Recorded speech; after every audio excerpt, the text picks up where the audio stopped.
For most people, fall equals pumpkin spice season. Pumpkin spice lattes and cream cheese and muffins and anything else you could think of. So for me, it means pumpkin beer season. My name is Anne Becerra, and I'm a Cicerone, which is essentially a sommelier is to wine, a Cicerone is to beer. So I'm gonna try 12 of the highest rated pumpkin beers on Untappd, which is an app that you can check your beers in, remember what you drank, and kind of rate them and see which ones I love, see which ones stand out. So we're going to start very intentionally with a beer that has coffee in it. This is from ELYSIAN Brewery in Washington. It's called PUNKACCINO, and it's brewed with a little bit of Stumptown coffee. So I don't know if this is a point of pride or if I should be embarrassed or proud, I've never had a pumpkin spice latte, but this jet black beer brewed with a touch of Stumptown coffee, a little bit of lactose, which is milk sugar, and cinnamon and nutmeg, I feel like is probably gonna have a little bit of the same effect. Oh yeah, so right away, without even tasting it, a lot of that roasty, coffee-tinged, almost espresso-like aromas, but with, the spice is prevalent for sure. It's nice, a lot of cinnamon. And the cinnamon definitely comes through. If someone's a little wary of pumpkin beer, because it is kind of polarizing. People tend to love them or hate them. And if you're trying to kind of go somewhere in between, this might be a nice place to start, especially if you're a coffee drinker. So next up is from MONTAUK Brewery out on Long Island. It's the MONTAUK Pumpkin Ale. It's 5.7%, so it's not crazy strong, but it still is just a little bit more hefty than your classic, average Pilsner, so just something to keep in mind. So I love canned beers for a lot of reasons. The main one is that they protect from light, and light can interact with hops in a typical beer and make it kind of skunky. Even though pumpkin beers are very low on hops, right? They're not hop-forward beers, so it might not make as huge of a difference. It's still kind of an added layer of protection. So don't be scared if you see beer in a can. It's actually really good for the quality. Yeah, like a subtle gingerbread cookie. Not overly spiced, not overly strong. I mean, this is something I feel like you could have at a bar, in a pint glass, kind of toasting the season. It's not overly intense. Typically with the pumpkin beers, you're looking at allspice and nutmeg, cinnamon, vanilla, or any kind of combination of those. So we're moving on to New Belgium, which is a great brewery and actually one of the most environmentally friendly. But this is their Voodoo Ranger series. It is the Atomic Pumpkin Beer. They're in Fort Collins, Colorado, and this has some interesting spices. It actually has cinnamon and habanero chili peppers. And ginger is often used in pumpkin pies and pumpkin beers as well, and that gives a little bit of a kick on its own. The addition of these peppers, it's gonna taste like I'm very excited for it. Doesn't really jump out at you, that spice, or at least from the aroma, but. Oh no, but it's there, for sure. I like that addition. I think that's nice. It kind of breaks up the sweetness a little bit, but you really do taste the pepper, and the heat's there, but it's not intense. It's not like overly hot. You don't need to run for a glass of milk or bread. I can see this being a pumpkin beer for people who really don't like pumpkin beer. You could have this with a lot of foods too, this is a good food-friendly beer for the Thanksgiving table. Cheers, New Belgium. We're going into the Whole Hog Pumpkin. Whole Hog from Stevens Point in Wisconsin. And this beer has won a lot of awards at the Great American Beer Fest. Savory pumpkin pie spices, they use natural cinnamon, nutmeg, and real pumpkin. Not all pumpkin beers are actually brewed with pumpkin. These days, what we associate pumpkin with and the flavor of pumpkin is pumpkin pie. And that equals the spices, the nutmeg, the vanilla, the cinnamon. So if someone asks, how pumpkin-y is it? Typically what they're looking for is how spicy is it. But this beer is actually brewed with real pumpkin, and it's 7%. Nice head. Ooh, it smells like pumpkin pie.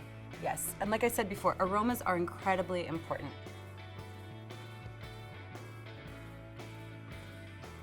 Okay, I get it. It really is like an artisanal pumpkin pie. I think there's ways that people make the classic pumpkin pie, which is really, really sweet, and then you'll find a nice little artisanal bakery that makes everything from scratch.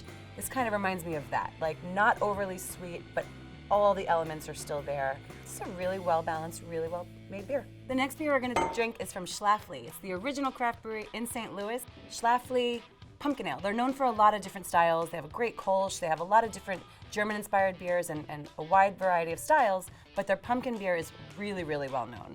And it's also won tons of awards. It's fermented in pounds of fresh pumpkin and then filtered through a little spice infusion of things like cinnamon and clove and nutmeg and then fermented up to, well, here we go, 8%. So we're starting to get in a little bit stronger category.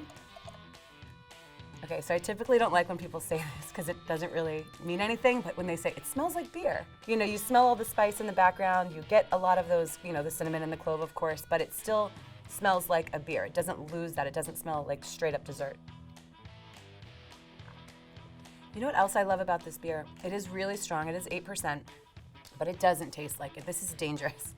And I think sometimes these that tend to be, oh, that's so good, I could just drink that, and all of a sudden you've had 2 or 3, it's 8%, you don't realize it. You're asleep on the Thanksgiving table, your family's making fun of you. That's definitely a possibility with a beer like this because, like I said, really balanced and drinkable. I understand why they've won so many medals and so many awards for it.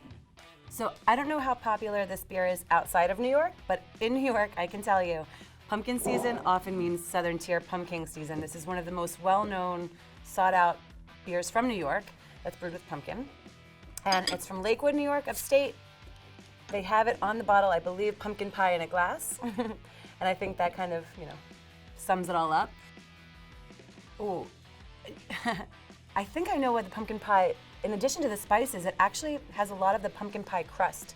That really buttery, crusty, sweet, bready, kind of vanilla notes to it, as well as all the nutmeg and the actual pumpkin notes. And you can smell the booze. Ooh. From what I've seen from who loves the pumpkin spice lattes and that whole kind of segment of the market, I can see them falling in love with this, 100%. I get it. Because it is sweet, it's very approachable. I think I mean, I know from my bars that people love this one, but I definitely understand. I think this is something that a lot of people will be able to get into. We're halfway through. This is the less strong section, 8%, 8.6%. This is the stronger section, so let's do it. All right, Warlock. So this is also from Southern Tier. Same brewery as the Pumpkin, but this is an Imperial Stout, and it's brewed with pumpkin and pumpkin spice. But you're gonna get a lot of that roasted malt character. I know that people are very nervous when they see a dark beer. Oftentimes it's associated with something heavy or overly strong. Color has nothing to do with the strength of a beer at all. And so when you add in a little bit of that pumpkin spice, a little bit of the kind of vanilla cinnamony notes, I think this could be really, really approachable, even if you are scared of the dark. It has a really nice roasted bitterness, the way that a rich shot of espresso would have. It's nice and settling. I would actually like to have this with a dessert. So if you have something really sweet, you know, if you're having a pumpkin pie or a pecan pie or something that has a lot of sugar that's delicious but could be a little much, something like this with that great shot of bitterness can be really nice to balance, to settle your stomach. It doesn't take away from the flavors of a dessert. This is really nice. So Southern Tier Warlock, Imperial Stout, a little bit of pumpkin spice, not over the top. This might also be a good place to start. If you love stouts but you're not really into pumpkins, maybe try a Warlock and see what you think. So I'm really excited to try the next one. Griffin Claw. It's their Bourbon Imperial Screamin' Pumpkin, and he is screamin'. This is aged in bourbon barrels for up to 10 months. So with bourbon barrels, let's get this open. With bourbon barrels, in order to be considered bourbon, you can only use a barrel one time. But that barrel is rich with incredible bourbon flavors of vanilla and coconut and, you know, caramel and all of this great flavor, and to get rid of that barrel makes no sense. So a lot of breweries, you know, take them and age their beer in it, so you get that little extra kick of bourbon flavor. All right. Oh my God, I feel like this little pumpkin guy looks like he's in pain as I'm pouring it out. Okay, so let's see. Oh my God. All right. Bourbon right off the bat. Oh, help me. I know it's gonna be strong. It's very balanced. It's actually really mellowed. I expected that to be far more of an alcohol punch, of a almost bubblegummy notes combined with those spices. So it's like taken up a notch, but it's not scary. It's bright. Yeah, I mean, I could bring this to a family dinner and people would just be excited about it. I don't think anyone would be scared of it being so boozy or so strong. We're sticking with the Southern Tier. This is our third beer from Southern Tier. Like I said, they're very well known for their pumpkin beers. But this is, you'll see the big word, nitro. Nitro right along here. And what nitro means is nitrogen. So if you've ever had a Guinness or a beer poured on a nitrogenated tap, what that means is it's carbonated with a combination of CO2, but a lot more nitrogen. Typically, there are a lot of nitro beers that you're seeing in cans more and more. And you'll see to pour hard. And typically pouring hard means you pour it really hard into the glass, you dump it, and it cascades on its own. This beer, kind of like a Guinness can, has a widget, so you actually don't need to pour it hard. But if you do have a nitro can, you might want to check the label and sort of check any instructions, because you want to be sure you're getting, hey.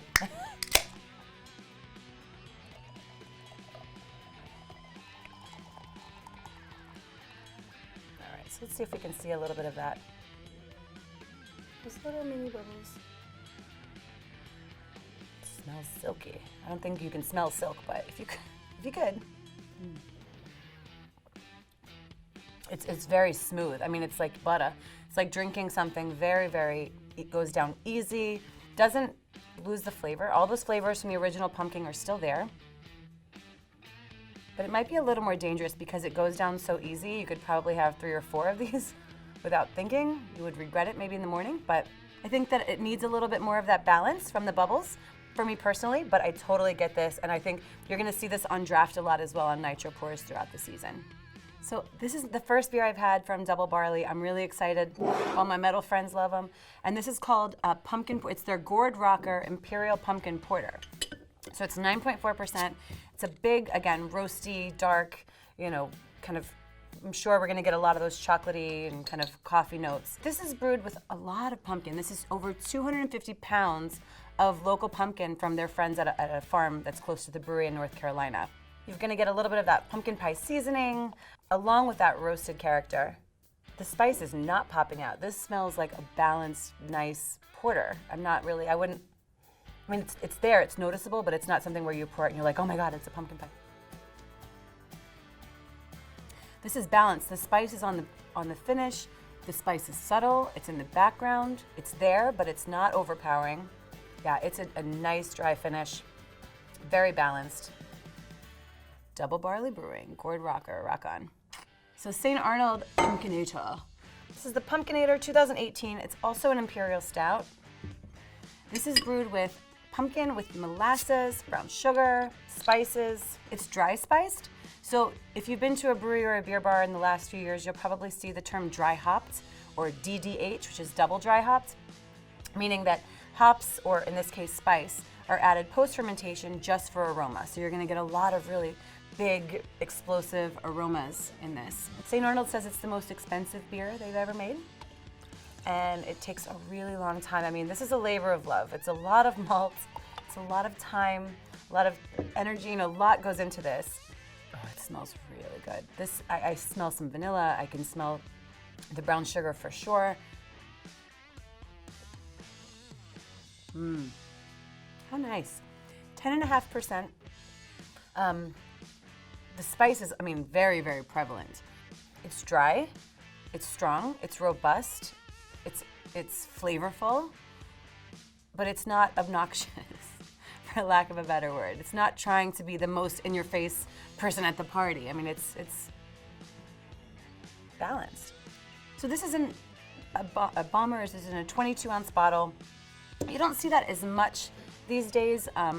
I like bomber. I think that the idea is that you're sharing, and something I love about beer and craft beer and things is that, you know, it's communal and you're sharing, you're tasting things together.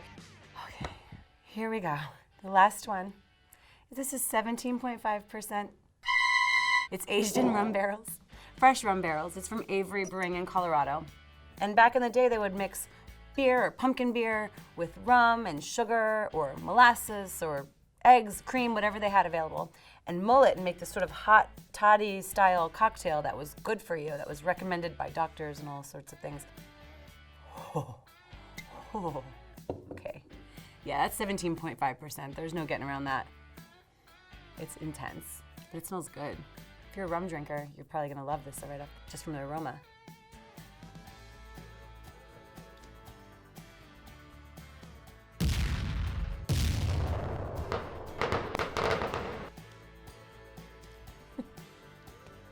Delicious, but it's intense.